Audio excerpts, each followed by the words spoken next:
Hi, I'm Mario Guerra, the two-time former mayor of the great city of Downey, and you're listening to Talking Downey with Mayor Mario.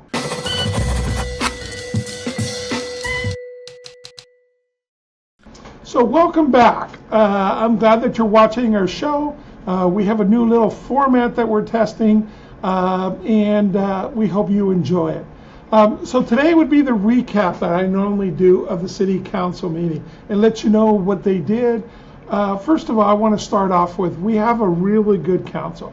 We have all 5 people on the council. I know there are different political affiliations and different personalities, but in the core, they're all good people, and I respect and enjoy talking to each one of them. So I want you to know that your city is in safe hands with our current council. I also want to tell you that I want to go first with this. You're in great hands with our Downey Police Department. I've said that for many years. I've been the chaplain for 22 years here. But you probably have noticed that or saw it this week in the news.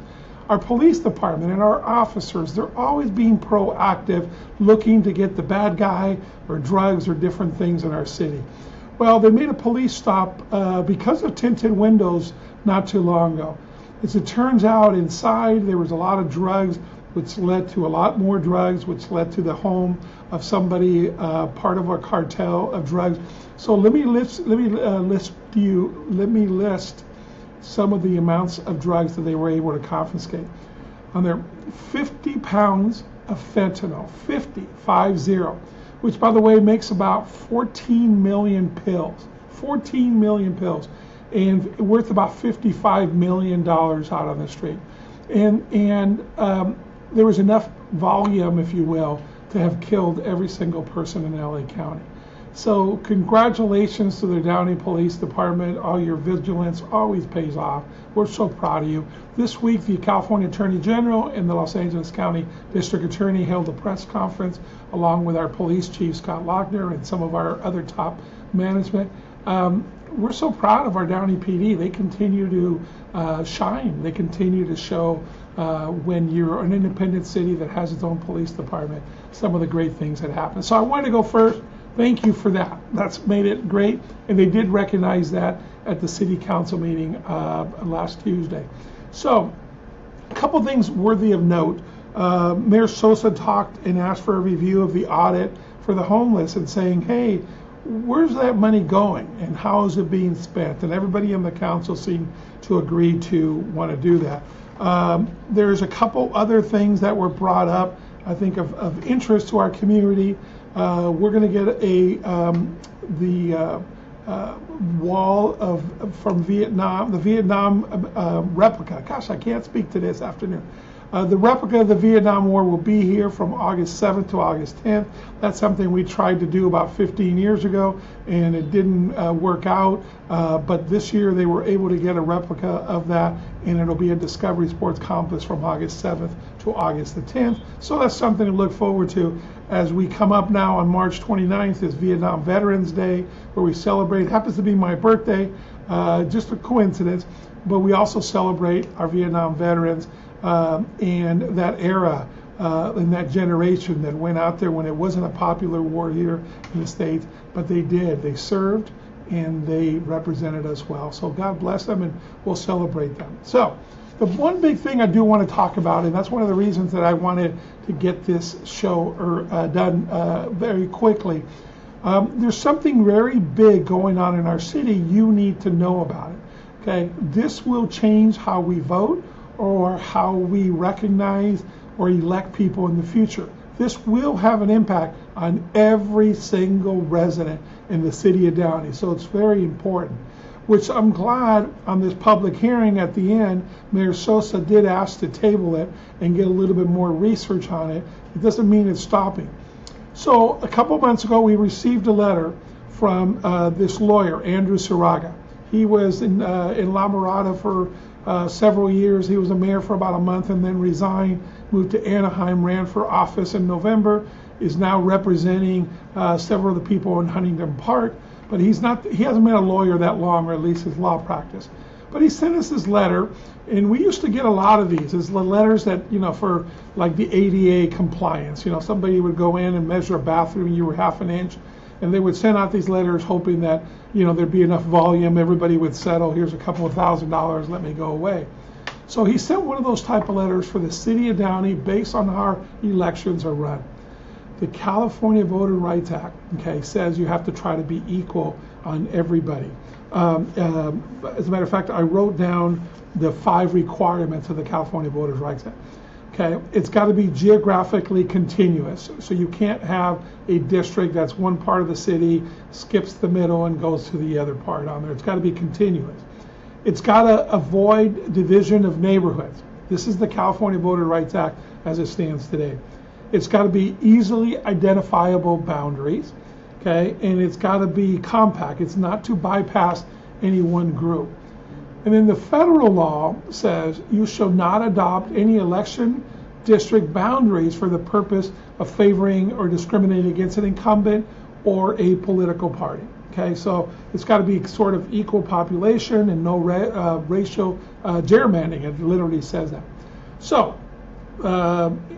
Saraga sends this letter saying, you and the city of Downey are violating this. You're disenfranchising your residents. And the reason for that is we now have 4 districts. We have District 1, 2, 3, 4 represented, and then we have a city-wide one. Our founding fathers, over 60 years ago, we voted on that, or the residents of Downey did vote on that when we became a city, got incorporated. The original thought was to have a city-wide mayor, and the residents, we said, no, we don't want that. But we want to be represented by 2 people at the same time. So we have 4 plus the 1. What does that mean? Okay, so right now you have in the northeast section, you have District 4. District 4, northeast, Claudia Fermetta. District 3, northwest, Dorothy Pemberton. District 2 is southwest, and that's Mayor Sosa. And then District 1, on there, which is the southeast portion of the city, is Horacio Ortiz. For the city-wide one is Mario Trujillo, Councilman Mario Trujillo. So, what does that mean? Okay, that means every single person in the city has 2 representatives. I live in District 2. Okay, so Mayor Sosa is my representative, but guess what? I get to also have Mario Trujillo, so I get 2. So what this lawyer is claiming is it violates and it disenfranchises somebody. He hasn't produced a plaintiff, by the way, and he's out in Anaheim and so forth.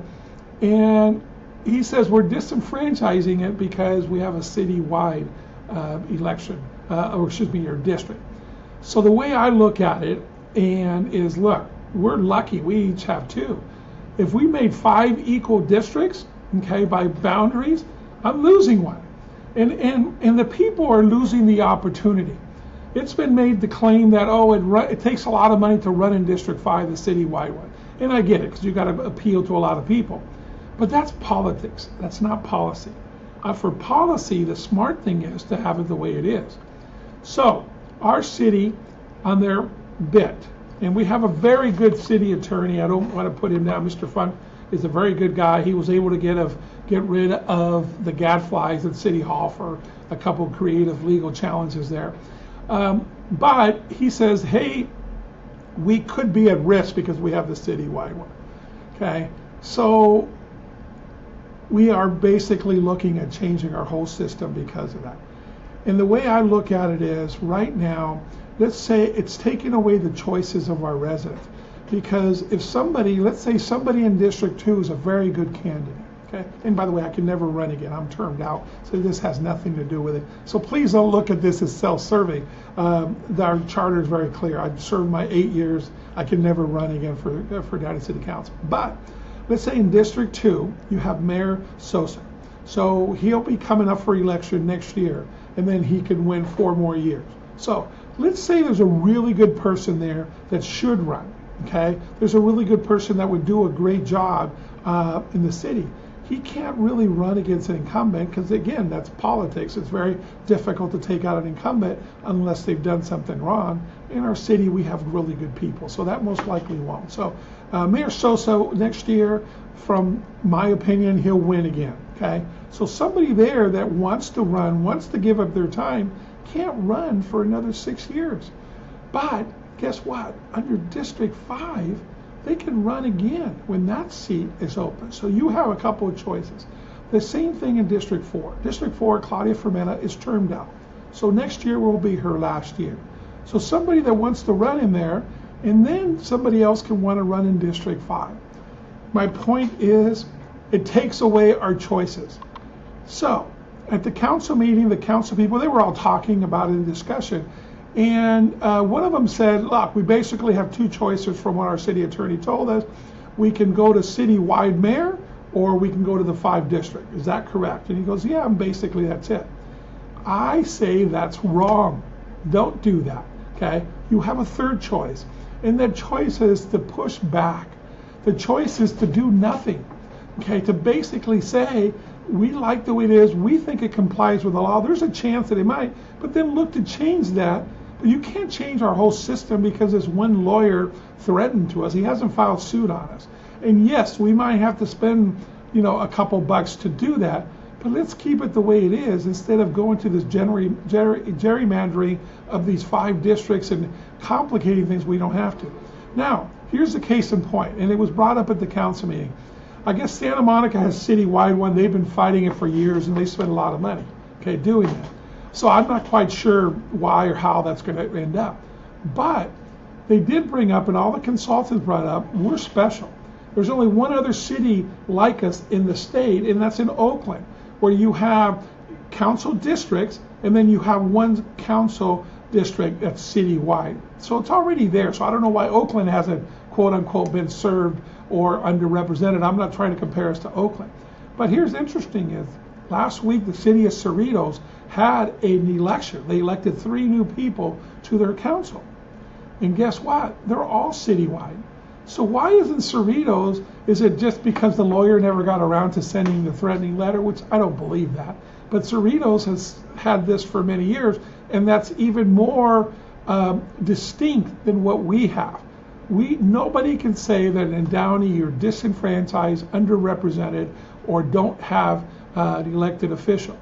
The reason why the California Voter Rights Act, and the reason it came about, and I get it from this standpoint, what happens is they don't want all 5 council members to live in, say, District 4. So they all live down there, so little us in South Downey, we don't have any representation, okay? And yes, maybe they have money and they live in District 4, so they can buy their elections or have more time and elect it on there. I get that. That's not what happens in Downey. We have 4 distinct districts by boundaries, okay? And then we had one citywide one. So, they didn't ask my advice, but to me, push back. You don't let this guy dictate to us. And by the way, this is the same lawyer that's representing the city manager of Huntington Park that his home got raided the other day in Downey. He happens to live in Downey, okay? We have a great city managers from other places. We used to have the city manager for 2 other cities that lived here down the street in downtown Downey. So, so what I'm saying is I saw this guy on the news the other day. I guess he represents a couple of those people there in Huntington Park that just elected him. There's a lot of question marks. Okay, that's all I'm going to say. I'm not going to call this lawyer anymore because he'll probably sue me. But okay, all I'm saying is, City of Downey, we don't need to change our boundaries just because we have a threatening letter. We have legal recourse, and we have, and I understand that this lawyer keeps wanting his money, and so hasn't produced a plaintiff. And why has other cities like Cerritos not been challenged? And they're a lot more in violation than we are, or maybe they're not in violation. So, anyways, folks, I think it's important for you to know. And I'm glad Mayor Sosa pulled it and said, let's look at some other maps and so forth. And if they do, maybe the original map that they had was really crazy. It just, for example, on Horacio Ortiz, it took 2/3 of his district. It took the bottom part of Mayor Sosa. So it seems like a lot of people are looking at it, and if you are going to build a district, do it more in the city instead of trying to, make something that goes all the way around and so forth. But the best answer, and I hope that they do listen, I hope they push back. I'd even help contribute the finances to push back a little bit. I really would, because this is so important for our city, for so many years to come. We've lived 60 years this way, and you can't tell me anybody disenfranchised. So the third option, okay, one option, citywide mayor, nobody wants that. The other option is these maps and districts, okay? That's not your only two options. The third option is do nothing. Do nothing. Push back against his one lawyer. Make him show us the plaintiffs. Why are they disenfranchised? Tell me how they do. Our city is minority majority. The majority of our city is Hispanic.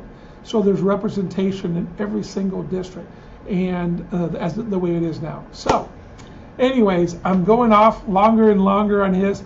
The city, again, I want to tell you, and I want to make this emphasis, we have good people on the Downey City Council. They're from the left, from the right, from the middle, good integrity. We're not folks like Huntington Park. They continue to call that the corridor of corruption, and I see that. I'm so proud. I came from Huntington Park. I went to Huntington Park High School, and the goal was always to move to the city of Downey. And I've lived my whole entire adult. I've been here since 1979. And I'm not putting down the people of Huntington Park. I still own property there. They did come up with a really crazy rent situation that every single unit has to be registered. They basically created a new government entity, and 2 months later, they weren't even watching the $20 million that they had spent for this pool that doesn't exist.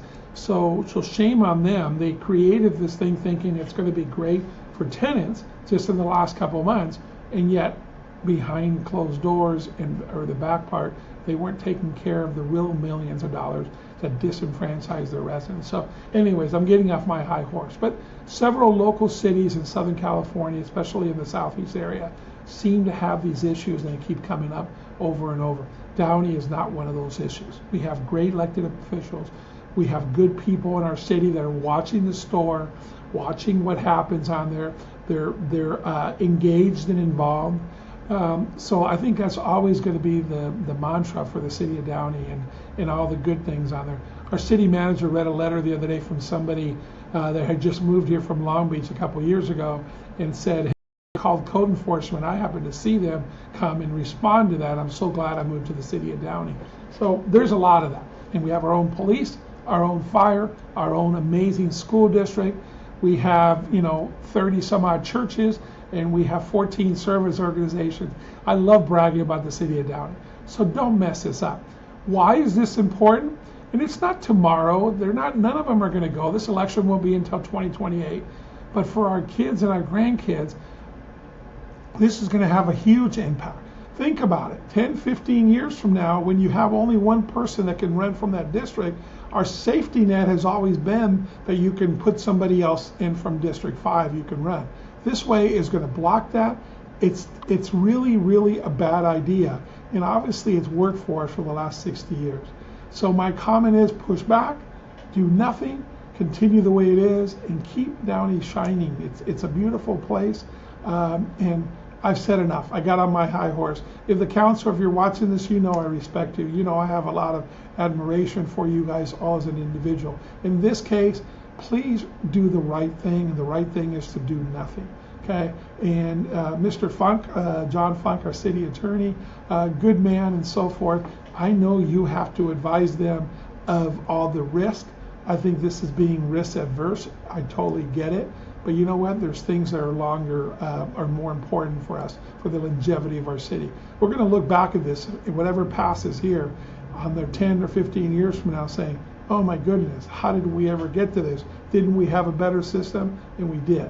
And this is the time now to stand up. So anyways, folks, thanks for listening. Thanks for watching. We're going to put our number on the screen, and we're going to put also copies of the maps that have been proposed. It seems yesterday at the meeting more discussion was done about being less radical. The original map that they voted on, the 104, was very radical in many different ways. So I think looking at it, if you have to do it, might make it a little bit more even and a fair playing field for everyone. So my cell number, 562-706-4114, 562-706-4114. My email is mario@guerra INS, mario@guerrains.com.